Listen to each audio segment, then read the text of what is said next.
সুপ্ৰভাত সকলোলৈ সুপ্ৰভাত জনাইছোঁ। আমি আজি বৰদুবি জাতীয় বিদ্যালয়ৰ যি প্ৰাৰ্থনা সভাৰ দৃশ্য দেখুৱাবলৈ চেষ্টা কৰিছোঁ। আচলতে পূজা বন্ধত একেবাৰে এইকেইদিন স্কুল ছাত্ৰ ছাত্ৰী নাছিলে। আচলতে এটা আমাৰ পৰম্পৰা আছে ছাত্ৰ ছাত্ৰীসকলৰ যে পূজা বন্ধৰ পিছত বা যিকোনো উৎসৱৰ বন্ধৰ পিছত যে আমি স্কুল নাযাওঁ, সোমবাৰৰ পৰা যাম। যদি স্কুল বৃহস্পতিবাৰ খোলা হয় যে সোমবাৰ যাম, তেনেকুৱা ধৰণৰ এটা আমাৰ অতীতৰ পৰম্পৰা আছে। কিন্তু এই পৰম্পৰাটো বৰ্তমানো চলি আছে। ইয়াৰ বাবে আচলতে আমাৰ সজাগতাৰ প্ৰয়োজন। ইয়াৰ বাবে আচলতে আমাৰ গাঁও অঞ্চলবিলাকত অভিভাৱকসকলৰ সজাগতাৰ প্ৰয়োজন যে আজি বুধবাৰৰ পৰা স্কুল খোলা, আচলতে বুধবাৰৰ পৰাই যাব লাগে। আজি বৃহস্পতিবাৰৰ পৰা স্কুল খোলা, বৃহস্পতিবাৰে যাব লাগে। কিন্তু এনেদৰে অহা দেখা নাযায়। বিভিন্ন কাৰণত বিভিন্ন অজুহাতত স্কুলবিলাক 4-5 দিন বন্ধ হৈ থাকে।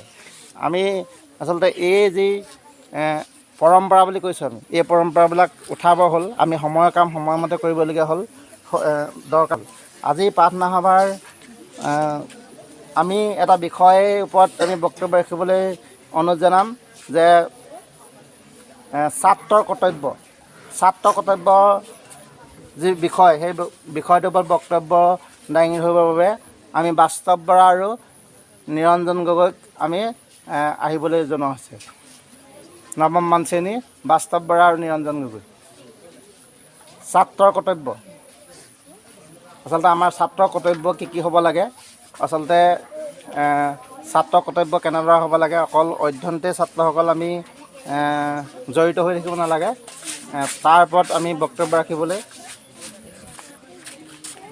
নিৰঞ্জন গগৈ আৰু বাস্তৱ বৰাক ক'বলৈ অনুৰোধ জনাইছোঁ।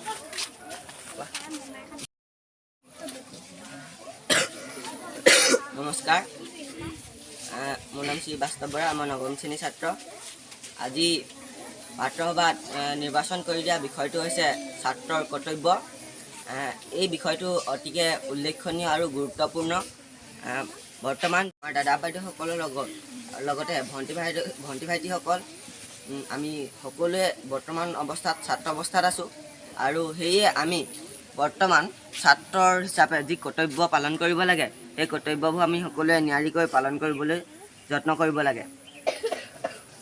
ছাত্ৰৰ প্ৰধান কৰ্তব্য হ'ল স্কুলীয়া জীৱনত পঢ়া শুনা কৰা, আৰু আমি এই পঢ়া শুনা সদায় নিয়াৰিকৈ কৰি যাব লাগে। আমি স্কুলত দিয়া যিকোনো কাম ঘৰত সদায় মন পুতি বা অতি মনোযোগেৰে অধ্যয়ন কৰিব লাগে। আৰু ছাত্ৰৰ কৰ্তব্য যে অকল পঢ়া শুনা কৰা তেনে নহয়। ছাত্ৰৰ কৰ্তব্য হৈছে শিক্ষাগুৰুক সন্মান কৰা, শ্ৰদ্ধা কৰা, আৰু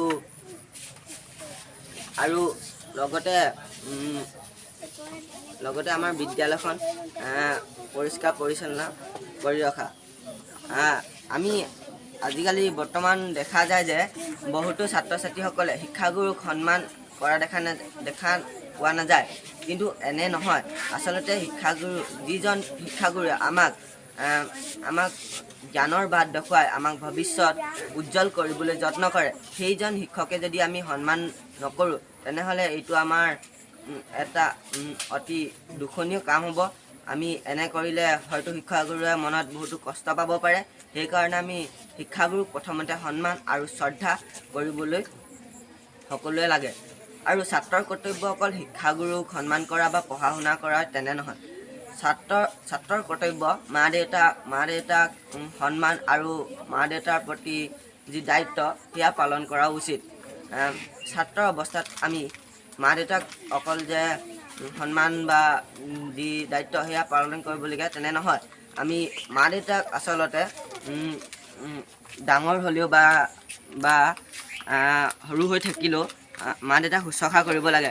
কাৰণ মা দেউতাৰ পৰাই আমি এই সুন্দৰ পৃথিৱীখন দেখিবলৈ পাইছোঁ।